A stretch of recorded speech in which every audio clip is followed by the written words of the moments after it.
Hello, and welcome to another episode of The End of the Search. This one I call it How to Heal All Relationships.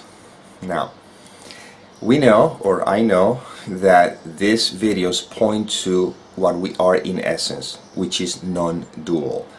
So it's not about relationships between two because there's no two. However, it appears as though there are two because we perceive ourselves as separate entities and we think that there are others, and then we also experience the feelings of what may seem to be what others may have done to us or what we have done to others and such and such. So what we're going to do is that without losing sight of the nature of our beingness, let's talk about this idea of how can I heal a relationship with quote-unquote another, so you can see that in the end the healing is only for ourselves. So the first thing I want to ask you to do is that I want you to think of someone who you feel that has betrayed you or have done something even horrible, very terrible to you, that even when you think about that person you cannot feel but all that strong emotions that are there. And I know this may be a little delicate, but if you play along, you'll see where this is going to. If you want to go with someone that doesn't trigger as much, that's fine, but you need to have someone that you feel that makes you feel, brings anger, resentment, hurt, anything, okay? Now if you have that person, notice that I'm going to put a little square in this video, and one square is you, and then you'll see how it will be replaced by what will be the other. I don't know if I'm going to put a face or just a word or something, but this is the conversation that is going to be taking place between you and the other. You're going to be hear the other as well in your mind, so you can now see what is actually happening. Okay? So imagine you are sitting in front of that person, and this is you saying these words to that person in your mind. I just want you to know that I feel angry, I feel hurt because of what you did to me. Can you please help me heal that? Help me see this differently, because right now I am so caught up in my own judgments that I cannot possibly see this differently. Could you please help me? Now imagine the other person telling you these words. I want you to know that beyond the shadow of a doubt that I love you more than anything else. But you have to remember, this is a character I am playing and I didn't choose this. I wish I could have done differently, but I cannot. In this seeming world of separation where everyone has to play a role, this is the role that I'm supposed to play. But I didn't want to do that. Believe me, if I could, I would not have done it, but I could not have done it any differently. That doesn't mean you have to be with me or you have to agree with me, but at least try to understand that I am just doing the part that I'm supposed to play. And it hurts me a lot. Believe me, it hurts me trying to hurt other people, but I don't know what to do. I need your help to heal. I need you to help me heal. And now you say, okay, I do understand what you're saying. If you're asking me to help you how to heal, how can I help you heal you so we can both heal together? And now the person says to you, the only way I can heal is if you see through me and not get caught in the behavior. Because you and I are the same, we are one. Remember that my behavior is what I had to do in this play called life, which I have no control over it. But if you are willing to look past the behavior and see that I am the same thing that you are, then you can heal me.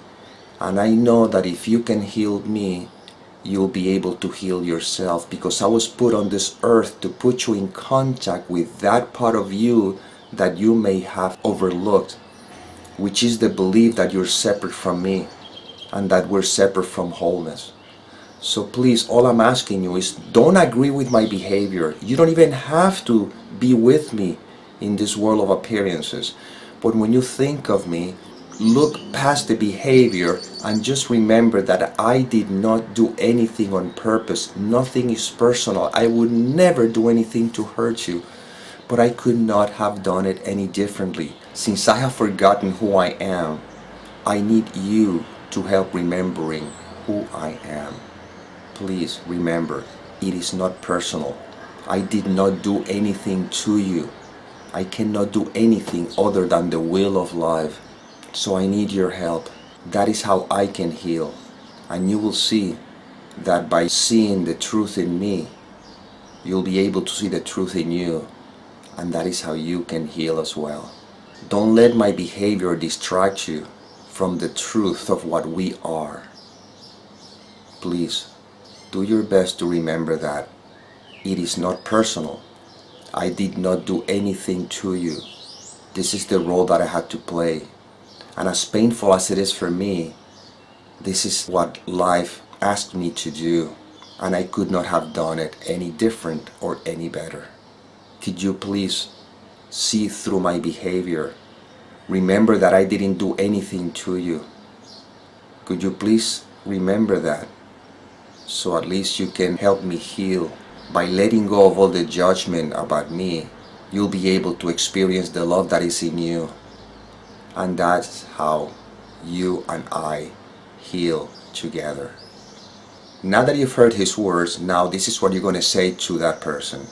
Thank you so much for reminding me that you did not do anything, because you are not the doer, the same way that I am not the doer. This is the role that you're playing in the same way that I am playing this role. And now I see that the things that you did had nothing to do with me. Now I see that you were programmed to do that. Now I can understand why you are innocent, in the same way that I am innocent. I love you because now I see that what you are is the same that I am.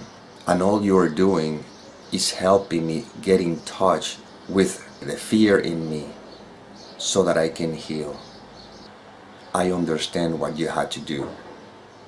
That's not who you are, in the same way that this is not who I am.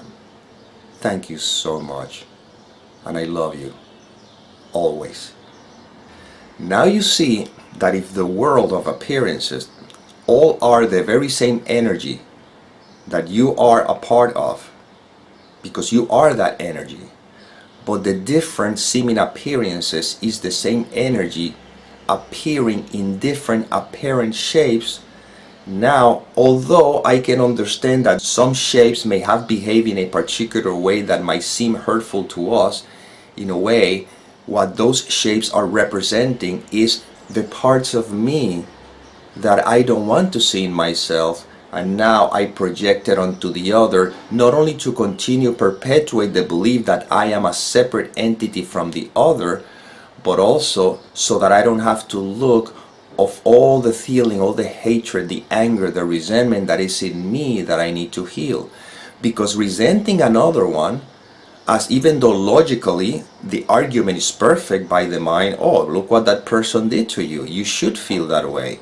The problem is that the resentment that I feel towards that person, it's in me. When I think of that person, the thought is in me. You see, so it's a no-win situation. And the only way out is through forgiveness. But I'm not forgiving the other person. I'm understanding now that the other person, besides the fact that it's no such thing as another person, but now I can understand that this other person simply is acting in a play according to his or her script, in the same way that I am acting on this play according to my script. See, that brings understanding. And then I can at least feel the compassion towards that individual for having done what I've done. And it doesn't matter how hard you may think that the situation could be. You may say, yeah, but if the person killed someone that I loved, well, I'm going to tell you a story then to help you see things differently. There's a lady, I don't recall her last name right now. I think her name was Abigail. And I'm going to see if I can find the link on YouTube. If I find it, I'll put it on the description. If I don't find it, you're going to have to take my word for this. She was interviewed on television And what happened is that she has her daughter, I think it was 19-year-old, I think the only daughter she had, and the little daughter was murdered. Okay? So you can imagine the pain that that woman has to go through because her one daughter was brutally murdered.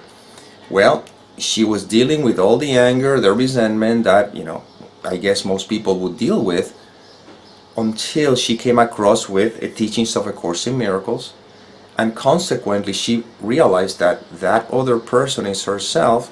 But anyway, long story short, she was able to heal that.